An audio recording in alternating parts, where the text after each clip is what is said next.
Oh, hey. Yeah. I'm sorry, guys. I was just thinking about the fact that I thought Jeff McNeil is not known for having power. He has no power, right? Get out of here. Mets win 8-2 thanks to a Jeff McNeil absolute bomb. That was one of the many stories from another amazing series for the Mets where it's not even over yet, but they secured the series victory tonight. Again, winning 8-2, scoring 8 runs in back-to-back games against the Phillies, winning their first 8 of 11 games against this damn team, or 8 of 12, whatever it is. Regardless, how we doing, Mets fans? Guys, hype in the chat. Mets win. So pumped up. Best Saturday night that we could ask for, especially for me. My Mets win. My Rangers win. Shout out to my hockey fans. There will be a Game 7. We're feeling electric. Got so much to break down from this victory for the Amazons, guys. This will be a prolonged post-game show tonight. In case you guys are new here and wonder what we do here on WardyNYM, we'll be breaking down, again, everything that there is to know from this series. I'm pretty sure that my video quality just became really bad, so my apologies once more, guys. If I look terrible for a minute or two more than I already do to begin with, the video will get better. However, just my Wi-Fi, if you guys know the drill, all week it's been a problem for me, unfortunately. But audio, you should be able to hear me fine. The video will get back up and better in a minute or so. But, guys, I'll be breaking down everything that there is to know from this 8-2 victory, breaking down the highlights, the key plays, what stood out for the Mets. It's more like what didn't stand out because everyone had a great night for the most part for the Amazons. And then I'll be getting into all your comments, questions, and concerns for people in the live stream. And, of course, I'll be cutting things off then for people on replay, so that way you don't want to see too prolonged of a post-game show when the Mets play basically every day. Then I will also be getting into, guys, yes, your calls. We will be taking live callers tonight, folks. Again, I know my visuals absolutely suck right now. Starting to pick up on the Wi-Fi. Should be better here in a minute. I will be taking callers. So if you guys are chiming in for a while, folks, I will be taking your calls towards the end of the show for a decent period of time, either 20 minutes to a half hour tops. So we'll see, depending on how many callers we get on this late Saturday night here on the East Coast. But, guys, let's talk about the New York effing Mets. The offense, electric. The pitching got the job done. Taijuan Walker comes out on the bump for the Mets, facing off against Zach Eflin. Eflin was originally supposed to pitch yesterday. Phillies thought it would be a better matchup because they have like so many games in a row to do a bullpen game yesterday. Those idiots, as if the Mets aren't good. Mets win yesterday 8-6. It shouldn't have been as close of a game. That was chase and retrieve. That's what happened. But today, Taijuan Walker gets a start from the Mets, and he absolutely shoves. Pitches another quality outing. Now, this was his fourth outing against the Phillies. The last time he faced them, he gave up 7 runs, including 6 earned. And this was a big statement for Taijuan Walker, who's been pretty strong so far this season for the Mets right-hander. I'll be breaking down his arsenal here in a little bit. But, guys, 5 innings, 6 hits, 2 earned runs, 3 walks, 88 pitches, and 1 strikeout. Again, you don't need to be a strikeout machine every time. You just got to get the job done, and that's what Ty did for the Mets. Great to see. Very happy with his performance. Facing off against Zach Eflin. This is Eflin that the Mets had a really good working against him so far this year. They worked him pretty well the last time they faced him this season, and that held true again today because Eflin gave up 7 earned effing runs over 6 innings, guys.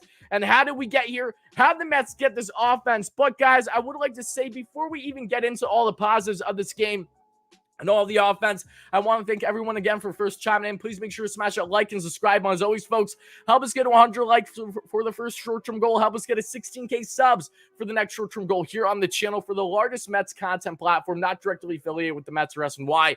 Here on YouTube, a quick updates, though, guys. I know you probably know the story, but in case you don't, some stuff obviously saw Nick Plummer get in later in the game. Brandon Nimmo came off the bench. He's dealing with some wrist soreness, had himself a cortisone shot. He's day-to-day, but it looks like he'll be okay, thankfully. Jacob deGrom was the big update today, folks. He actually had himself a little presser. He said he's feeling great. He doesn't feel abnormal whatsoever. And while he doesn't have a timeline as to when he'll be back on the mound, he's feeling really good. He was smiling in the dugout. It was so fantastic, so refreshing to see the best pitcher in baseball back there that we saw. And, guys, the Ranger game, is the Ranger game done, folks? My mistake. Maybe the Ranger game isn't done. I got to double check quick. I thought the Ranger game is not done. They're winning 5-2, so I'm going to go on a limb and say that, fingers crossed, hopefully they win. For my hockey fans out there, hopefully they push a game 7.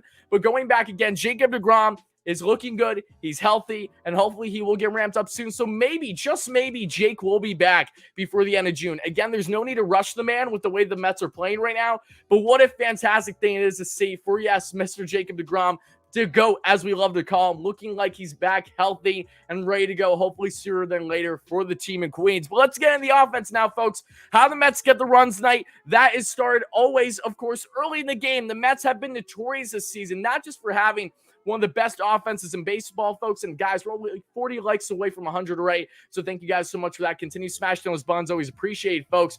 But the Mets in the bottom this second, they start attack on runs the way that they have all year long in either the first or second inning.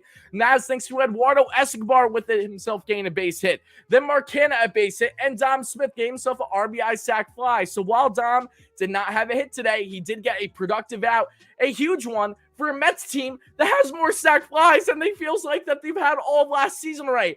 The Mets didn't get their 19th sac fly of the season last year, folks, until September of the year. Are you joking? I don't look like a tomato, but this team could not score any effing offense all year last year. Such a piss-poor offensive approach. This year, situational hitting, situational outs, great contact, getting that ball deep enough. The ball was flying out. It felt that way with it being a televised game on Fox. So, more televised than, say, SNY or, of course, Phillies, NBCSN. I know the Mets have been scoring a lot of runs lately regardless, but you can tell that the ball just felt a little bit different tonight, at least in my opinion. And it's felt different for a couple of days now.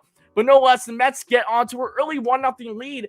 And that didn't last long, but thankfully, again, the Mets weren't faltering along either. No pun intended for the pitcher for the Phillies yesterday, right?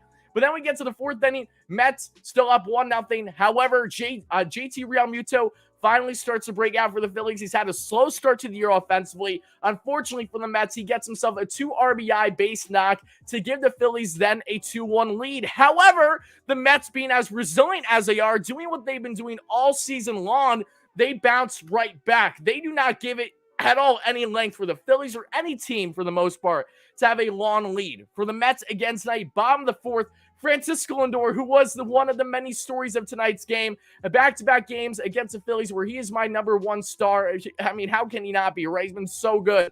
Lindor gets on base with a walk. Pete Alonso gets himself an opposite field single. Jeff McHits. He got screwed over that entire at-bat. It should have been 3-0. It should have been a walk.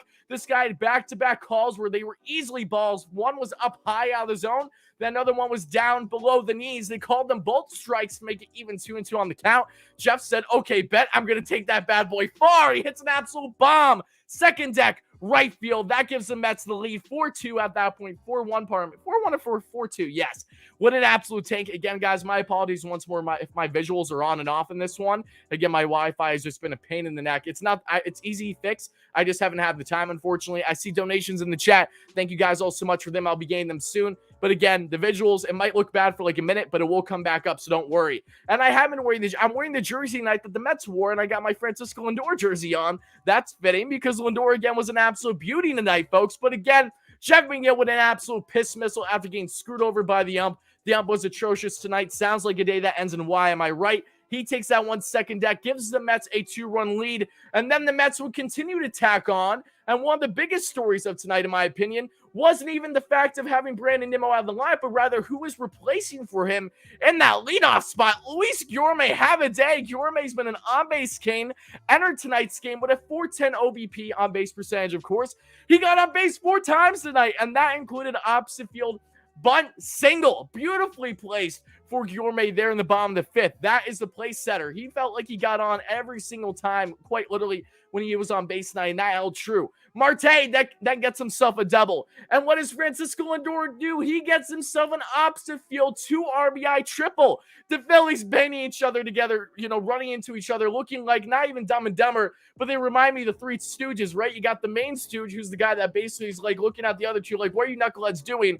It felt like Lindor was the top guy in the sense where he was actually more accustomed to actually playing baseball, while you have the two guys in left field running into each other. That was absolutely hilarious. That brings in a couple runs. Then you see Lindor slide in a third. And at that point, guys, the Mets show that they lead the MLB, not just in so many different statistics, but now in triples with 12 on the season. Great to see. Lindor's pumped up. He's locked in. One of the best shortstops in the game. And I'm sorry, guys, for you Lindorks out there, as my guys that we got to believe love to call you.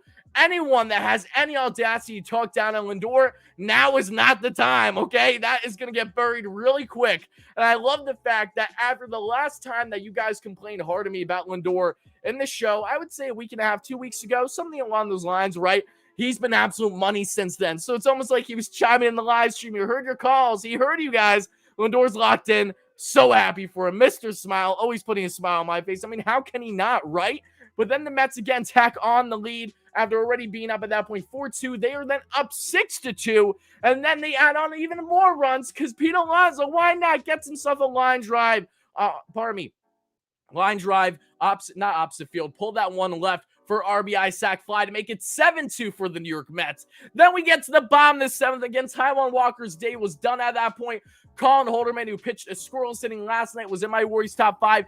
Gets it in again. Holderman has now pitched 8 scoreless effing innings to start his MLB career. He looked phenomenal in spring. 6'7", 240-plus pound right-hander for the Mets. Only gave up a couple runs in his final game of spring for the Mets. Their entire final game of spring. Other than that, he was money. Then starts a year in AAA. I knew he would be a quick call-up. He has been. 8 scoreless innings for the powerful right-hander. So happy for Colin Holderman. Have a day, baby. He gets in there beautifully, but then the Mets offensively tack on more. Bottom of the 7th, Gourmet. What's that? The place setter? No Brandon Nimmo? No problem. Gourmet gets himself a base hit. Starling Marte, another great day for Marte. Gets a walk. Lindor with an RBI single. Another RBI for Francisco.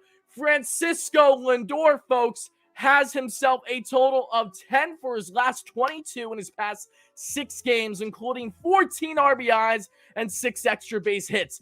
Put Francisco Lindor up top. He is looking phenomenal, and that would end up being the last run for the Mets, and they would not surrender. They wouldn't have a little bit of a bullpen implosion that we saw yesterday, folks. There was no chase and Shreve, which also meant no problem for the Mets, as Adam Ottavino got in a little bit of a jam, but got out of it unscathed there in the 8th. And then Seth Lugo, no Edwin Diaz, no problem. Lugo comes in and gets the save, the non-save situation, I should say, for the Mets. Strikes out the last batter he faces, and folks, the Mets win 8-2, secure another series victory. This Mets team, guys, we're almost in June, and they have only lost 2 series all year long. They split one, and they've won every other one besides that.